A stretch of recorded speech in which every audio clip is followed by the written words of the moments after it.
Tonight, we step into the darkest corner of history, where the shadow of the Tower of London in 1536 still lingers in every breath of wind. At the very moment the blade fell, Queen Anne Boleyn's lips were still moving in silent prayer, her words lost to the cold air, blood scattering across the wooden scaffold as the crowd gasped, some even cheering, as though they were witnessing a drama staged only for them. You will not survive this tale unchanged, if you think you can remain unshaken by what is to come. So, dim the lights around you. Perhaps let the low hum of a fan fill the silence, and together we will drift into the forbidden diary of the Boleyns, to uncover truths that most do not dare to speak aloud. Truth 1. Far from the image of a flawless queen, Anne was said to bear an extra finger, not a small pinky, but a sixth digit on her right hand. She learned to conceal this imperfection with long sleeves, delicate hand poses, and carefully arranged portraits. Whispers spread that she also had a tooth that jutted slightly beneath her lip. Such details, however minor, were sharpened into weapons against her, with enemies declaring them the marks of the devil himself. Truth 2. Anne, far from being the radiant beauty of legend, was described by ambassadors as pale, long-necked, and wide-mouthed. Her power was not beauty, but wit, charm, and the kind of intellect that could capture a king's imagination. Truth 3. Before Anne, her sister Mary had been Henry's mistress, used and discarded. Anne saw this cruel fate and learned survival. Truth 4. Their father, Thomas Boleyn, orchestrated every gesture, training his daughters as pawns in his merciless game. And Truth 5. At only 12 years old, Anne was sent to France, where she witnessed the intrigues and dangers of court life, lessons of survival carved into her soul.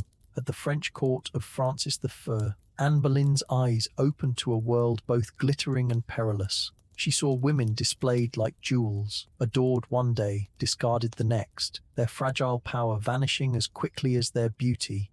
Many died in childbirth, others faded into obscurity when their youth slipped away. Truth 6. This revelation imprinted upon Anne the harshest lesson, that a woman's power was always conditional, always temporary, and always at risk of being stripped away. Truth 7. Her mother, Elizabeth Howard, carried whispers of secret blood, rumoured to be a hidden daughter of King Edward IV, a legacy that, if true, made Anne far more dangerous to the crown than anyone dared to admit. Truth 8. The Boleyn family motto, etched deep into her heart, read, "Whatever I wish, I command." From childhood she was taught, power was not granted, it was seized. Truth 9. Anne was no idle lady, but by the age of 15 she was fluent in English, French, and Latin. While other girls embroidered by the fire, Anne devoured books, read letters of state, and honed her mind into a blade. Truth 10. Her first betrothal to a noble nephew of the Duke of Orleans was torn apart by Henry's command, the king declaring that Anne herself was the true prize. That moment marked the end of her ordinary life and the beginning of her descent into the storm of royal desire. Truth 11. There was a rumour, dark and unsettling, that Henry VIII had once been entangled not only with Anne Boleyn's sister, but also with her mother, Elizabeth Howard, 2 generations of the same family, touched by the same king's hunger. Yet Elizabeth, far from shielding her daughter, is said to have guided Anne forward, pushing her into Henry's path, as though her own surrender had merely been the prelude. Truth 12. Unlike her sister Mary, who had yielded swiftly to royal desire, Anne practiced a different game. For nearly 7 years she allowed Henry kisses, soft touches, the brush of her hand, yet never her full embrace. She held him at the edge of madness, feeding his longing while denying its fulfillment. Truth 13. Desperate, the king poured his heart into ink, sending Anne 17 pleading love letters. Letters not of triumph, but of obsession. "Please let me know your whole mind," he begged, offering jewels, titles, and honour in exchange for her favour. Truth 14. Anne did not hide these letters. She wore a small locket at her throat. Within it, the desperate words of the king. Sometimes, before the watching court, she would open it, read aloud a line, and close it again with a delicate smile. Each gesture a reminder that Henry, Lord of England, was her captive. Truth 15. Whispers swirled that Anne was no untouched prize. She had known intimacy before, perhaps with Henry Percy during her first engagement, perhaps with nobles in France, Yet instead of shame, Anne transformed this into power, for purity was no longer her shield. Her weapon was experience, sharpened into irresistible allure. Truth 16.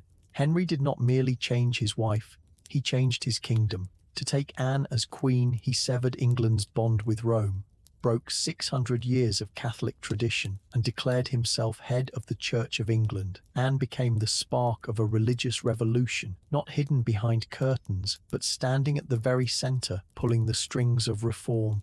Truth 17.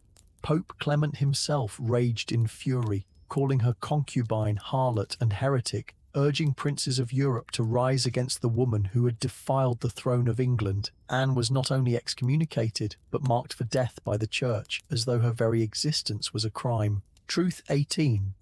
On her coronation day in June 1533, Anne processed through London, her pregnant belly displayed proudly beneath the heavy cloth of gold. To some, it was proof of triumph, to others it was open scandal. For here was the Queen, crowned, already carrying the King's child while Catherine still lived. Gasps filled the streets. Some bowed in awe, but many spat curses into the dust. Truth 19. Silence thickened as Anne rode past. Londoners refused to cheer. Hats remained on heads, as though they were watching not a Queen's procession, but a funeral march. Truth 20. In the streets, bawdy caricatures were sold like bread, sketches of Anne with devil's horns, birthing monsters, consorting with demons. Children bought them with pocket coins, priests waved them in pulpits, and hatred was turned into profit. Anne's crown gleamed brightly, yes, but it burned with fire, consuming her as much as it exalted her. Truth 21. Henry spent a fortune, fountains flowing with wine, pageants, foreign artists, every display of splendor, yet no amount of gold could buy the people's love. The coronation dazzled the eyes, but hearts remained cold. Truth 22. In September of 1533, Anne gave birth to a daughter, Elizabeth, but the longed-for son never came. 3 times more, she carried hope in her womb, only to suffer miscarriages that shook not just her body, but the foundations of her reign.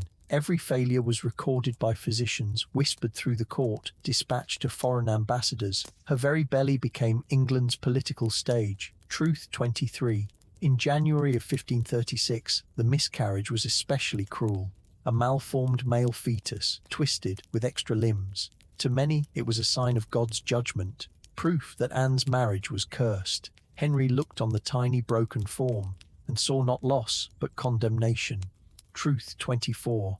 He blamed Anne, not fate. Her sharp tongue, her fiery temper, her independence, he declared these were poisons killing his heirs in the womb. The very qualities that once bewitched him now damned her. He demanded she remain silent, meek, obedient. Transformed from queen to vessel, her value measured only in sons. Truth 25. Whispers rose that Henry himself was diseased. His rotting leg, his violent rages, his faltering manhood, all signs of a deeper sickness, perhaps syphilis. If true, it was not Anne's spirit, but Henry's blood that doomed their children. Yet still she bore the blame. Every drop of blood in her chamber became a step closer to the scaffold. Truth 26. If Henry truly bore disease, it was his blood that poisoned both Catherine's and Anne's pregnancies. Yet he never accepted fault. Some whispered that Anne was again with child at the time of her arrest, that Henry rushed her execution to silence both mother and unborn. If true, then the axe did not only claim a queen, but a child who never drew breath. Truth 27.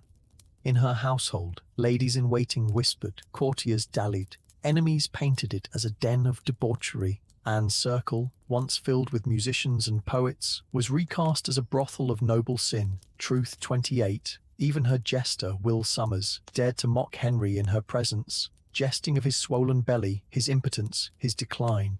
Anne laughed, and her laughter was remembered as treason. Truth 29.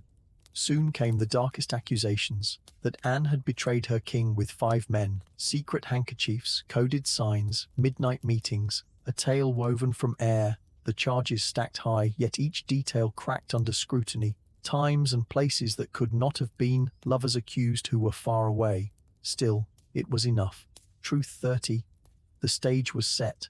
Adultery, treason, even whispers of a plot to kill Henry. A queen turned villain, A court turned theatre. No proof was needed, only the king's command, and so the storm gathered, its thunder rolling toward the tower. Truth 31. Among the 5 accused stood George Boleyn, Anne's own brother. The charge was incest, obscene, unspeakable, whispered not for truth, but for destruction. Behind closed doors, lurid details were recorded, never meant for public ears, but enough to blacken the Queen forever. Truth 32. Mark Smeaton, a musician of the court, was dragged to the rack. Hours of torture broke him. He confessed to crimes he could not have committed. Truth 33. That single confession, wrung from a man's agony, became the Crown's key. Henry Norris, Francis Weston, William Brereton, and George himself, condemned on words born of torment. When Smeaton tried to retract, they silenced him. The court declared his confession lawful, binding, final. Truth 34. And so a trial unfolded without letters, without witnesses, without proof. No evidence, only rumor and coerced words. In any true court it would have collapsed. But here it was theatre, scripted by the king.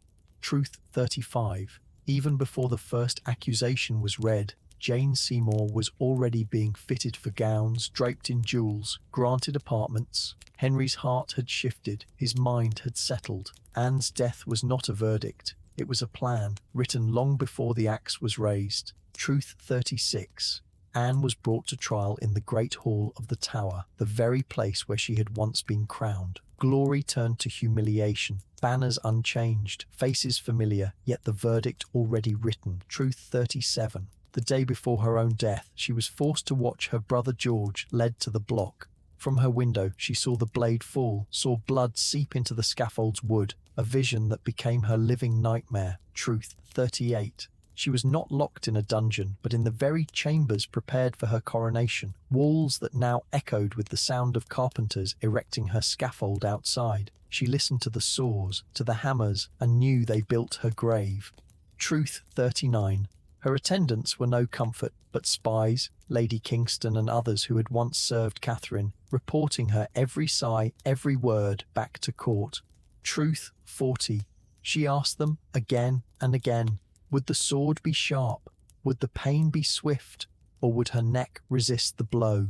Her hand touched her throat as she whispered the questions, her strength dissolving into dread. Truth 41. Yet even facing death, she declared her innocence. On the scaffold, she spoke gently of Henry as a most merciful lord, knowing that to curse him would condemn her daughter Elizabeth forever. Truth 42. 3 times her execution was delayed. She dressed, prayed, readied her soul, only to be told again, not yet. Every postponement stretched the terror longer until the waiting became its own torture. Truth 43. On the morning of May 19, 1536, Anne dressed in smoky grey damask, not mourning black, but a fabric both soft and stately, cut wide at the throat as if exposing the place where the blade would strike. Truth 44. From her robe she drew a small purse, pressing 23 gold coins into the executioner's hand. A final act of control, buying, she hoped, a swift and merciful end. Truth 45. She refused another's hand to blindfold her. With quiet resolve, she tied the cloth herself, veiling her eyes, shielding her last moments from the gaze of the crowd. Truth 46. The French swordsman hid his weapon behind his back. While she whispered a prayer, he stepped softly, then swung, so quick, so clean, that many witnesses did not at first realize her head had fallen. Some swore her lips still moved, as if finishing her prayer in silence. Truth 47. No coffin awaited her. Her body was stuffed into a wooden chest meant for arrows and gunpowder, her head placed beside her, limbs bent to fit. A queen treated as cargo. Truth 48. Within 24 hours, Henry married Jane Seymour, parading her in Anne's jewels, as though triumph required no pause for mourning. Truth 49. Parliament declared little Elizabeth a bastard, stripping her of title, leaving a child of 3 branded with her mother's shame. Truth 50. And then, Anne's name itself was made treason. Portraits painted over, records erased, possessions seized. To speak her name was to risk death, an erasure not only of a queen, but of memory itself. Truth 51. In the days after her death, the Boleyn family collapsed. Her father Thomas, stripped of lands and influence, dying alone in quiet disgrace. Her mother, Elizabeth Howard, vanished into grief, leaving no trace in the records of history. Truth 52. Every member of Anne's household was seized, interrogated, tortured until words of betrayal spilled from their lips. Ladies in waiting, grooms, servants, all broken to confirm a story that had never been true. Truth 53. Her jewels, her gowns, her beloved books were seized and placed on Jane Seymour's shoulders while Anne's body still lay cold. Truth 54. Just 2 days later, Jane wore those very gems at her wedding, a grisly showroom of conquest where Anne's death was already forgotten. Truth 55. Henry even backdated the papers of his marriage so that the union appeared lawful before Anne's trial, as if her very life could be scratched from the parchment of history. Truth 56. Painters were ordered to cover her face in portraits, replacing Anne with Jane's image, a crude erasure meant to deceive the eye. Truth 57. But no brush could cover the whispers. Guards at the tower spoke of a headless woman in grey Tudor dress pacing the scaffold, leaving damp footprints across the stones. Truth 58. Some said she carried her own severed head, drifting through the halls, lips still moving in the prayer left unfinished. Truth 59. Women, especially those serving in the tower, often spoke of her presence. A sigh, a cold wind, eyes filled with grief and warning. A queen erased by decree, yet refusing to vanish, her restless spirit carrying her story where words had been forbidden. Truth 60. Her ghost did not linger only for guards and servants. Nobles, soldiers, even foreign dignitaries wrote of her apparition, a grey figure, headless, gliding through the tower, her sorrow echoing in the stones. Truth 61. Her body, denied a queen's coffin, was hidden beneath the chapel of St. Peter ad Vincula, laid in an armoury chest among nameless graves. For centuries, pilgrims walked over her resting place, never knowing they tread upon the remains of a fallen queen. Truth 62. In 1876, Victorian workers unearthed a skeleton, the cut of the vertebrae, the grey damask still clinging, and fragments of jewellery made it certain. It was Anne. Truth 63. Moved by this discovery, Queen Victoria ordered her reburial with honour, a ceremony granting Anne the dignity denied her in life. At last, a queen once more. Truth 64. Yet even with her bones reinterred, her spirit seemed restless. Reports of icy draughts, whispered voices, and unseen eyes grew more frequent around her tomb. Truth 65. Tower guards filed careful notes of these encounters, labelling them unexplained, as if bureaucracy itself sought to catalogue a ghost. Truth 66. Her execution had set a precedent never before seen in England, the beheading of a crowned queen, a legal murder cloaked as treason. Truth 67. 2 years later, Henry would repeat the same grim script with Catherine Howard, proving Anne's fate was not an isolated tragedy, but a model. Truth 68. Her trial became a blueprint, echoed in the deaths of Lady Jane Grey, Mary Queen of Scots, even King Charles I. Truth 69. And from London, the pattern spread across Europe. Fabricate charges, torture confessions, stage the execution, remarry without pause. A Tudor darkness exported like law itself, born from Anne's fall, replicated on foreign scaffolds for generations. Truth 70. Anne's daughter, Elizabeth, lived under the shadow of her mother's death. For 45 years, she ruled as the Virgin Queen, not out of whim, but haunted by the knowledge that marriage could end at the block if she failed to bear a son. Truth 71. She was forced to work alongside judges and courtiers who had condemned Anne, learning to measure every word, every smile, so as not to awaken the same whispers that once destroyed her mother. Truth 72. Elizabeth rarely spoke her name. Instead, she called Anne the late queen, or the mother of my people, a silence heavy with pain, a silence that carried memory without daring to utter it. Truth 73. When England's church grew firm, Protestant historians recast Anne as a martyr of reform, not merely a fallen queen, but a symbol who had lit the path for scripture and change.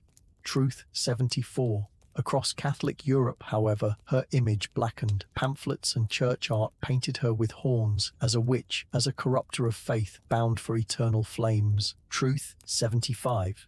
Centuries later, scholarship unraveled the truth. No evidence of adultery, no proof of treason, only torture and coerced confessions. The trial was a scaffold built on lies. Truth 76. Anne's only true crime in Henry's eyes was her failure to bear a son. Truth 77. The decision to end her life came within days of her miscarriage in January 1536, when Henry's eyes had already turned to Jane Seymour. Truth 78. The men accused with her, Norris, Weston, Brereton, George Boleyn, and poor musician Mark Smeaton, were innocent pawns, their deaths a grotesque adornment to Henry's new marriage. Truth 79. But Anne herself was never the pawn. Fluent in languages, well-read in politics and theology, with a library of over 200 volumes, she was one of the most educated women of her age. Her intellect, sharp and fearless, was her true weapon, and perhaps the greatest reason she had to be destroyed. Truth 80. Anne's faith was not a mask she wore at court, but a conviction carved into her very soul. She filled the margins of her Bible with notes, protected reformist thinkers from persecution, and even gathered noblewomen for quiet lessons in Scripture. Truth 81. Her marriage to Henry may have seemed personal, yet it sparked the English Reformation, setting in motion a chain of events that rippled far beyond her lifetime, reaching colonies across the sea, shaping laws and faith in distant lands. Truth 82. In her final hours, she clung not to the Anglican clergy of her husband, but insisted on confession with a French priest, the faith of her youth, the faith that whispered to her still. Truth 83. Legends grew that her heart was buried apart from her body, hidden somewhere in the tower's cold stones, a symbol of a life torn between power and devotion. Truth 84. Her daughter Elizabeth transformed that sorrow into triumph, ruling as the Virgin Queen, lifting England into its golden age, facing the Armada, nurturing the arts, and proving her mother's bloodline carried greatness. Truth 85. Yet Anne's last ring bore the words, "God save the King," an irony bitter as gall, a prayer worn for the man who signed her death.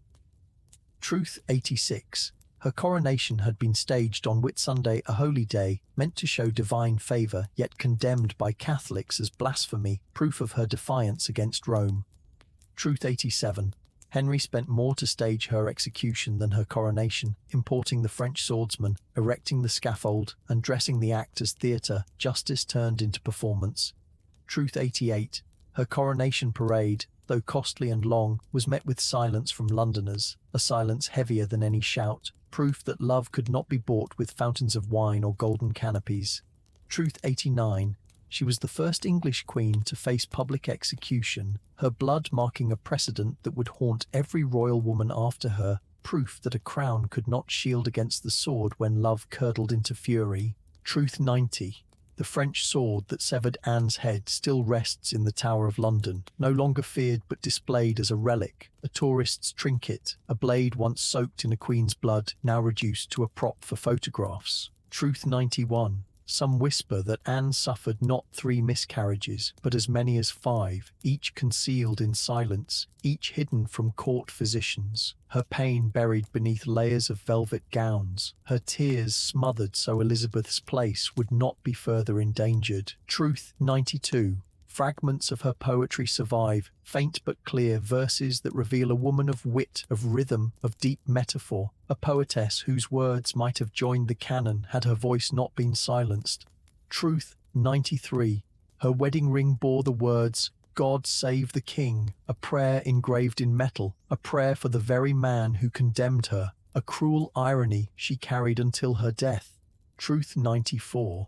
Her coronation upon Whitsunday was not simply spectacle, but sacrilege in the eyes of Catholic Europe, a day chosen to claim divine sanction, and yet branded as blasphemy, proof of her audacity to bend holy ritual toward her crown. Truth 95. Henry spared no cost for her execution. Gilded banners, an imported swordsman, a scaffold raised with chilling precision, a death dressed in grandeur, more lavish than her rise. Truth 96. Even in her last hours she refused the Anglican priest sent to her, asking instead for a French confessor, rejecting Henry's church, clinging instead to the faith that had shaped her youth.